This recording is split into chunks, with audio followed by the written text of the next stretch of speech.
हाय दोस्तों, आज देखते हैं क्लास 7 का अध्याय 11 साइंस चैप्टर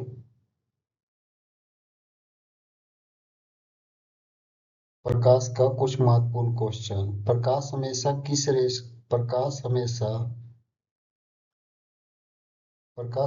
किस पथ पर गमन करता है? वक्र रेखा, सरल रेखा, वृत्ताकार रेखा। इसमें ये ध्यान रखिएगा, सरल रेखा में। समतल दर्पण द्वारा बनने वाला प्रतिबिंब हमेशा कैसा होता है? तो समतल दर्पण जब भी प्रतिबिंब बनाता है तो छोटा और उल्टा नहीं, सीधा और आभासी बनाता। वास्तविक उल्टा नहीं, अत्यधिक आवर्धित भी नहीं, सीधा और आभासी बनाता। समतल दर्पण में प्रतिबिंब का दायां भाग बायां तथा बायां भाग दायां दिखाना क्या कहलाता? पार्श्विक परावर्तन कहलाता। जिस गोलीय दर्पण का परावर्तक पृष्ठ अंदर की ओर वक्रित होता है उसे क्या कहते हैं? जिस गोलीय दर्पण का परावर्तक पृष्ठ अंदर की ओर वक्रित होता, अंदर की ओर, तो अंदर की ओर वक्रित होता है तो उसे अवतल दर्पण कहते हैं। जिस गोलीय दर्पण का परावर्तक पृष्ठ बाहर की ओर वक्रित होता, बाहर इधर वक्रित होगा, तो इसको हम कहते हैं उत्तल दर्पण कहते हैं। आगे वाहन के साइड मिरर के रूप में किस दर्पण का उपयोग किया जाता है? साइड मिरर के रूप में किया जाता है उत्तल दर्पण का उपयोग। दंत चिकित्सक द्वारा दांतों को बड़ा प्रतिबिंब देखने के लिए किस दर्पण का उपयोग किया जाता है? तो दंत चिकित्सक जो यूज करते हैं, बड़ा प्रतिबिंब जब भी बनता है तो अवतल दर्पण का उपयोग करते हैं। सौर कुकर में सूर्य के प्रकाश को केंद्रित करने के लिए किस दर्पण का उपयोग किया जाता है? तो अवतल दर्पण, क्योंकि अवतल दर्पण ही प्रकाश को एक जगह केंद्रित करता है। जो प्रतिबिंब पर्दे पर प्राप्त किया जा सकता है उसे क्या कहते हैं? वास्तविक प्रतिबिंब। वास्तविक प्रतिबिंब को पर्दे पर प्राप्त किया जा सकता है। जो प्रतिबिंब पर्दे पर प्राप्त नहीं किया जा सकता उसे क्या कहते हैं? आभासी प्रतिबिंब। अवतल लेंस द्वारा बनने वाला प्रतिबिंब हमेशा कैसा होता है? तो अवतल लेंस वास्तविक प्रतिबिंब बनाता है। हमेशा कैसा होता है? वास्तविक तथा उल्टा। आभासी उसमें बनता है लेकिन एक जगह बनता है। तो इसमें ऑप्शन में ऐसा तो दिया नहीं है कि अत्यधिक बड़ा। हमेशा कैसा होता? हमेशा, ये ऑप्शन जो है इसमें डिफिकल्ट है। उसमें वास्तविक भी बनता है और उल्टा, एक जगह आभासी भी बनता है। तो ये जो क्वेश्चन है इसमें ऑप्शन में डिफिकल्ट है। अत्यधिक बड़ा भी नहीं, ये बात भी नहीं, आभासी सीधा तथा साइड में छोटा, वास्तविक तथा बड़ा। तो अगर ऑप्शन दिया जाएगा तो वास्तविक तथा बड़ा भी हो सकता है, ये भी वास्तविक तथा उल्टा। इससे ज्यादा सटीक सी नंबर है, लेकिन फिर भी ऑप्शन इसका सटीक नहीं है। उत्तल लेंस को किस नाम से जाना जाता है? तो उत्तल लेंस को जाना जाता है अपसारी लेंस, क्योंकि ये प्रकाश को फैलाता है। अवतल लेंस को किस नाम से जाना जाता है? तो अभिसारी लेंस के नाम से जाना जाता है। सूर्य का श्वेत प्रकाश कितने रंगों का मिश्रण है? तो 7 रंग से सूर्य श्वेत प्रकाश बना हुआ है।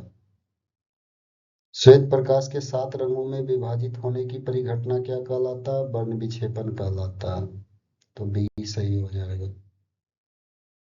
वर्षा के पश्चात आकाश में दिखाई देने वाला इंद्रधनुष किसका एग्जाम्पल है? तो प्रकाश का वर्ण विक्षेपण का एग्जाम्पल है। न्यूटन की डिस्क को तेजी से घुमाने पर वह किस रंग की दिखाई देगा? तो न्यूटन का डिस्क 7 रंग का होता है, तेजी से अगर घुराओगे तो सफेद या धूसर, काली, नीली, लाल।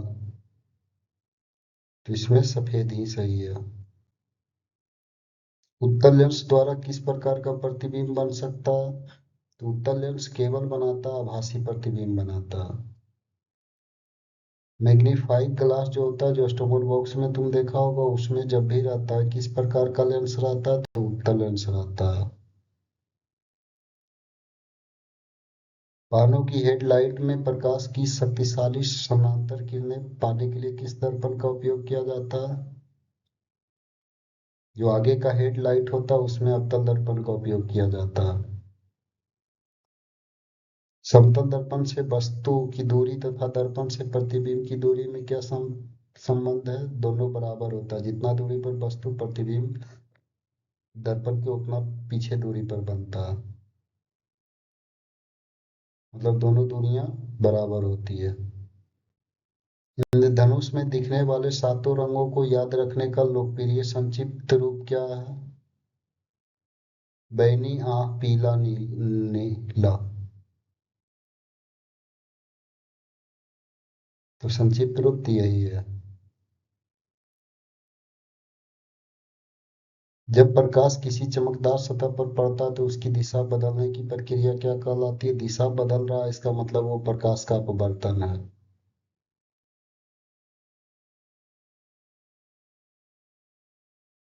जब प्रकाश किसी चमकदार सतह पर पड़ रहा है और उससे टकरा करके दिशा जब बदल रहा है तो प्रकाश का अपवर्तन कहलाएगा। लेकिन अगर वही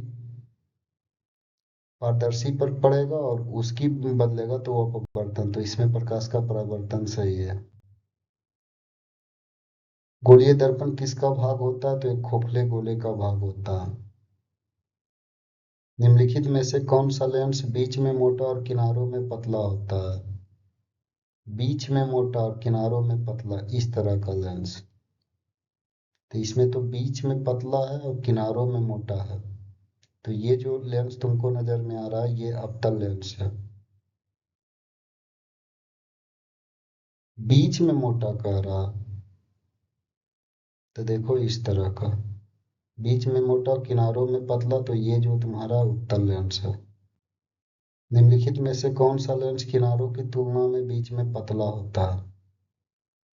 किनारों की तुलना में बीच में पतला, बीच में पतला तुम्हारा जो होता है अवतल लेंस का होता है। आगे, सूर्य का जब प्रकाश जब प्रिज्म से गुजरता है तो वो कितने रंगों में बट जाता है? तो 7 रंगों में बट जाता है। यदि समतल दर्पण में आपका दायां हाथ आगे बढ़ाया जाए तो प्रतिबिंब कौन सा? हाथ उठता हुआ प्रतिबिंब। तो समतल में अगर बायां ले जाएंगे तो दायां, जिसको पार्श्व प्रतिबिंब कहते हैं। हमें वस्तु कैसे दिखाई देती है? तो जब वस्तुओं से प्रकाश परावर्तित होकर हमारी आंख तक पहुंचती है। आंख से किरण नहीं निकलता। दंत चिकित्सक इस दर्पण का उपयोग मरीज को दर्पण, तो ये पहले भी पढ़ा था, अवतल दर्पण। तो इस तरह से आज का जो हुआ आज का जो है खत्म हुआ। पसंद आया तो चैनल को लाइक एवं सब्सक्राइब करें। अगर कोई दिक्कत रहे तो कमेंट में लिखें। धन्यवाद।